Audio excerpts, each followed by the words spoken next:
आवारा कुत्तों के संबंध में एक आपने जनहित याचिका दायर की थी। इसको लेकर के क्या रिस्पॉन्ड मिला है और क्या इसका सॉल्यूशन कंक्लूजन निकला है, बताइए।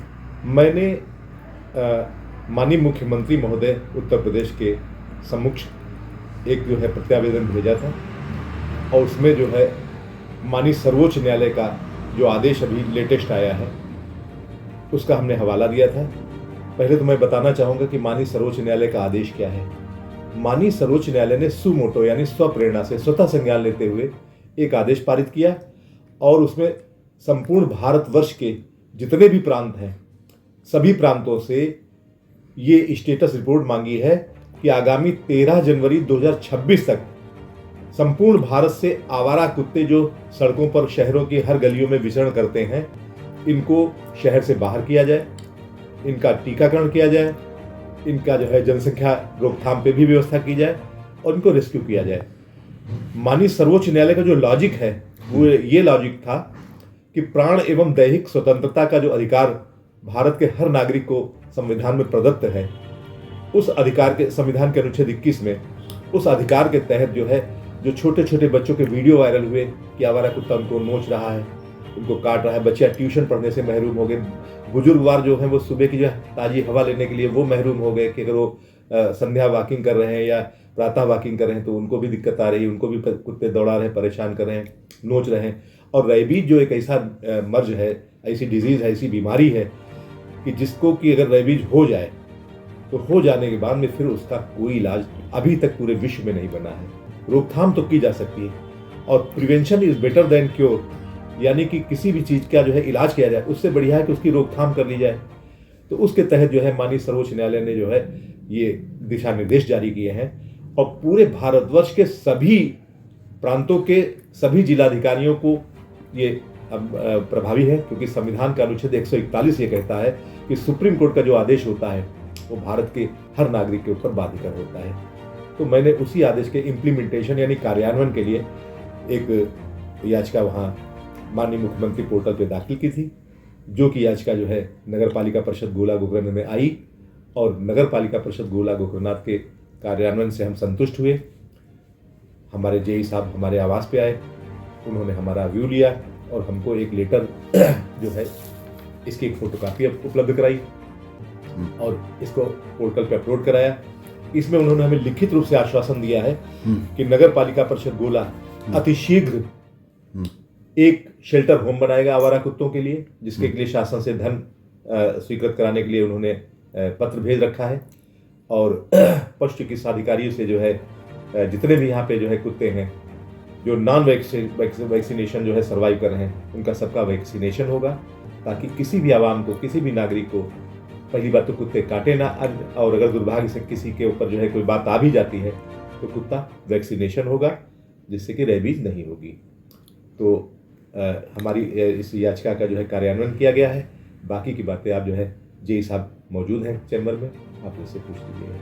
First of all introduce yourself. मेरा नाम आदर्श मिश्रा है, मैं नगर पालिका गोला में अवर अभियंता जलकल प्रपत्र कार्यरत हूँ।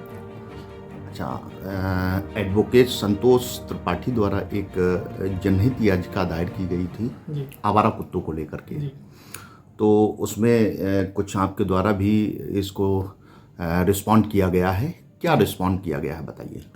सर, मुख्यमंत्री पोर्टल के माध्यम से हमारे नगर पालिका कार्यालय पर अधिशासी अधिकारी महोदय के पोर्टल पर एक शिकायत प्राप्त हुई थी, जिसमें माननीय सर्वोच्च न्यायालय के निर्णय के क्रम में 13 जनवरी 2026 तक सभी राज्यों को अपना स्टेटस भेजना है कि आवारा कुत्तों से आप मुक्त करेंगे, उनके जनसंख्या नियंत्रण के संबंध में व्यवस्था कराएंगे।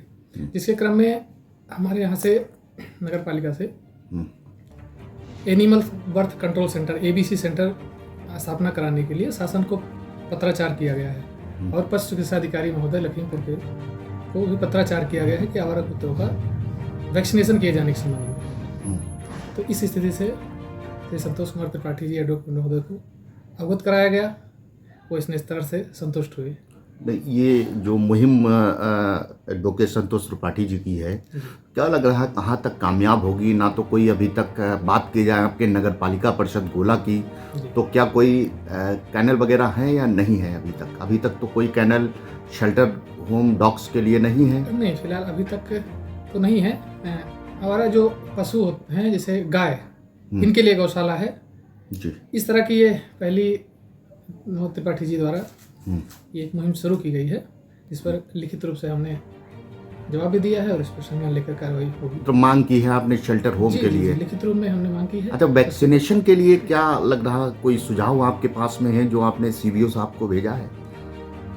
वैक्सीनेशन पास उनकी एक मेडिकल टीम एक्सपर्ट होती है, वो अपने स्तर से जो भी उनको उचित लगेगा बधियाकरण करके या टीकाकरण करके, उससे पहले हमको उनको पकड़वाने में मदद करनी पड़ेगी, जिसके लिए हमें उनकी मदद करनी पड़ेगी। डॉक्टर्स उनकी एक्सपर्ट टीम होती है, तो हम दोनों निकाय, नगर पालिका और पशु चिकित्सा विभाग मिलकर के इस कार्य को अंजाम देंगे। कानूनी रूप से आपका सुझाव और आपकी बात सही है, लेकिन अगर धार्मिक रूप से देखा जाए तो पृथ्वी पर हर जीव को स्वतंत्रता पूर्वक जीने का अधिकार है, तो कहीं उनका हनन तो नहीं हो रहा है ऐसा करके सब? बीच का रास्ता सर निकालना पड़ता है कि नागरिकों को भी, जैसे एडवोकेट महोदय ने बताया कि आर्टिकल 21 के तहत जीवन जीने का अधिकार है, तो यदि उस स्थिति में व्यवधान उत्पन्न हो जा रहा है तो जो सर्वोच्च मतलब निर्णय उचित होगा, जो ऊपर से निर्देश दिए जाएंगे, वो हम लोग कार्य करने के लिए बाध्य हैं। माननीय सर्वोच्च न्यायालय के निर्णय को मानने के लिए बाध्य हैं। तो इसमें क्या लग रहा है कि कोई हिंडेंस या ऑब्स्टेकल्स वगैरह आएंगे? जो मुहिम शुरुआत की गई है एडवोकेट संतोष त्रिपाठी जी के द्वारा, इम्प्लीमेंटेशन इन्फोर्समेंट कैसे इसको करेंगे?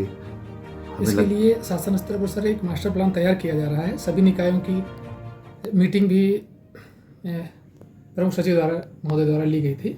सो एक मास्टर प्लान की एनिमल कैचर खरीदे जाएंगे, उनको पकड़ा जाएगा और पशु चिकित्सा विभाग के सहयोग से उनका बधियाकरण या वैक्सीनेशन का कार्य जो भी उचित होगा, ऊपर से निर्देश प्राप्त होंगे, वो हम लोग कार्य करेंगे। एक सवाल आपसे आखिरी हम लेंगे जय साहब, जैसे हम लोग भी देखते आए हैं, बाज नहीं हुआ करते थे जो मांस खाते थे, आज समय लग रहा है कि विलुप्त होने की कगार पर हैं।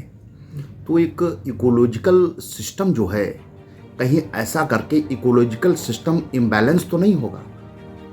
नहीं, इस स्तर पर इस वैक्सीनेशन या जो भी बधियाकरण का कार्यक्रम कराया जाएगा, इस स्तर पर नहीं किया जाएगा कि बिल्कुल गलत की ही स्थिति में हो जाए। पहले तो हम प्रयास करेंगे कि उनको पकड़कर जैसे किसी पर अटैक ना कर पाएँ। प्राथमिक उद्देश्य हमारा ये रहेगा। बाकी जो उचित निर्देश प्राप्त होंगे वो मेडिकल स्तर पर एक्सपर्ट टीम जो हमें बताएगी वो करेगी, वो करना उचित होगा, जिससे बैलेंस भी बना रहे और जीवन जीने का अधिकार जो है मानव वो भी बना रहे। Thank you.